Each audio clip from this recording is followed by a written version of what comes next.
Hello. Raju, வெங்கட்டுக்கு கால் பண்ணு. எதுக்குடா அவன்? டேய், எங்கள் வீட்டில் யாரும் இல்லை, பண்ணால் ஒரு பார்ட்டி பண்ணலாமா? அதுக்கு எதுக்குடா வெங்கட்டு? அவன் வீட்டுக்குலேருந்து கால் பண்ணாலே டெலிவரியில் இருக்கேன், அங்கே இருக்கேன், இங்கே இருக்கேன்னு கதை விட்டுன்னு இருப்பான். அவனை எதுக்கு கூப்பிட்றீங்க? என்னது, ஆஃபீஸ் வேலையும் செய்கிறான், டெலிவரி வேலையும் செய்கிறானா? எனக்கு தெரியாது. அவன் இன்னைக்கு வந்தே ஆகணும், நம்ம கூட ஃபுல்லாக இருந்தே ஆகணும். அதுக்கு வாய்ப்பும் இல்லை, வரவும் மாட்டான். டேய், என்ன தாண்டா ப்ராப்ளம் உனக்கு?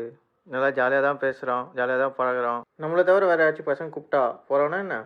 என் ஆஃபீஸ் வரலாற்றுலேயே வீட்டை விட்டு வெளியே வராத பசங்க கூட வந்திருக்காங்க. ஆனால் அவன் வீட்டை விட்டு வெளியே வந்தோ பசங்க கூட சுற்றியோ நான் பார்த்ததே இல்லை மச்சான். ஏய் மச்சான், நான் அவனை கூட்டின்னு வரேன்டா. ஏய் ராஜு, நான் உங்கள் வீட்டுக்கு வரேன். போடு, சுத்தரே சொல்லிட்டான். மச்சான் ராக்கி, நீ பார்ட்டிக்கெல்லாம் அரேஞ்ச் பண்ணு, நாங்கள் அவனை கையோடு தூக்கின்னு வரோம். கூட்டிட்டுமா சாப்பிடலாமா?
ஒரு கேம் விளையாடலாமா?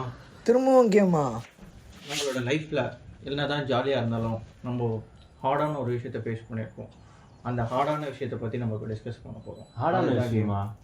ஐயோ, விளாட்லாம். ஓகே, ஃபஸ்ட்டு சுதர், உன்னோட ஸ்டோரி சொல்லு. உன் லைஃப்பில் என்ன ஹார்டாக பார்த்துருக்க? என்னோட ஸ்டோரியா?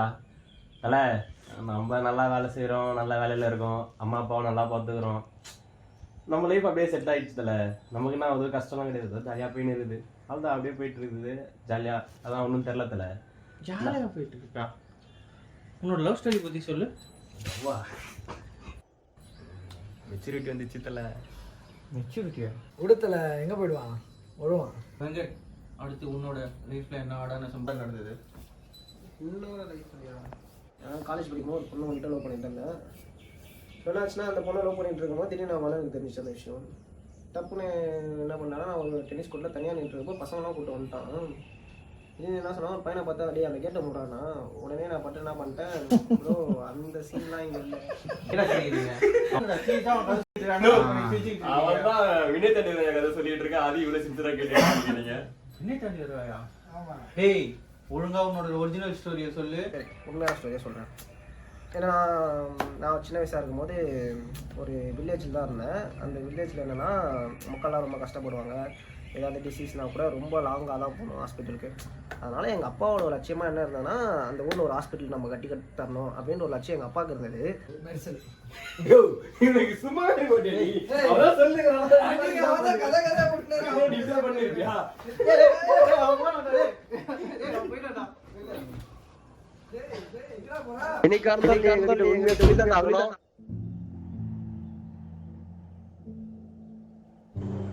தம்பிடே வெங்கட்டு, அப்பா இறந்ததுக்கப்புறம் நீ தானே இந்த குடும்பத்தை பார்த்துக்கணும். கொஞ்சம் வெசனப்படாமல் வேலைக்கு போடா.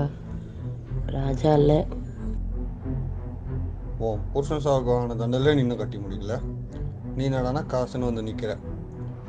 ஒழுங்கு மாதிரி இந்த வாரம் காசு கொடுக்குற வழியை பாரு. தங்கம், நீ ராப்பகலாக வேலை பார்க்குறேன்னு தெரியும்டா கண்ணு. சரியாயிடும் எல்லாம். நீ செய்கிற வேலைக்கு இந்த சம்பளமே ஜாஸ்தி. பிடிச்சிருந்தா இரு, எல்லாம் கிளம்பி போயிட்டே இரு. மச்சான், போன மாதம் அனுப்பிச்சு 5000 ரூபாய் அனுப்பிச்சி விட்றான், தேவைப்படுது. யார் கேட்டாலும் சரி, எப்படி கேட்டாலும் சரி, என்னோடய பாஸ்ட் லைஃப் பற்றியும் என்னோடய பர்சனல் லைஃப் பற்றியும் எங்கேயும் எப்பையும் நான் சொல்லவே மாட்டேன்.